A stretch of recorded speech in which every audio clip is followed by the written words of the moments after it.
¿Qué es eso?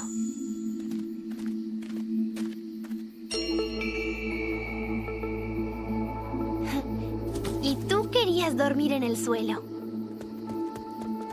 Esto me recuerda a mi vieja cabaña, sin vecinos en kilómetros.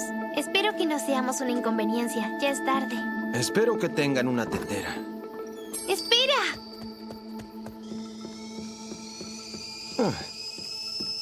¿Qué te parece? Es mi té favorito. ¡Hombre de madera, no puedes! Lamentamos haber ingresado hacia su casa. Acepten nuestras disculpas. Ella no habla por mí. Creo que no hay nadie aquí. Más razón para ponernos cómodos. ¿Té? Prefiero de menta peperina. Eso es extraño.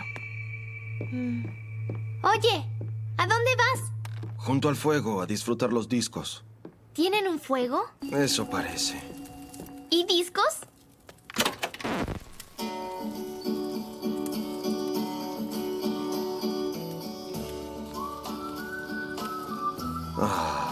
Me encanta esta canción.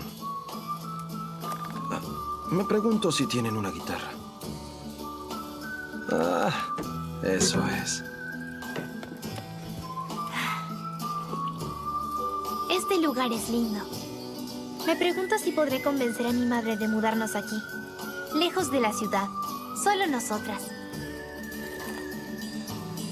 Si me preguntas a mí, todas las casas son básicamente iguales. Techo, suelo, paredes. Y gente diciendo, deja de entrar así, hombre de madera. No lo entiendes. Mi casa era especial. Deberíamos partir a primera hora de la mañana.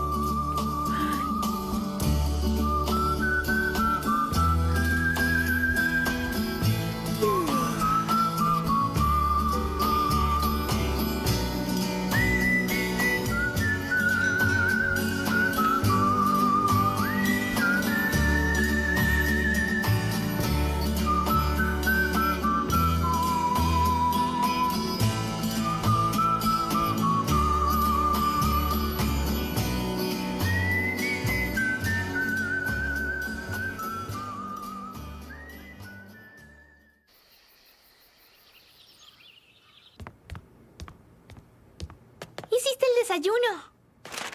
Claro que no. Oh. Bueno, deberíamos comer algo antes de partir.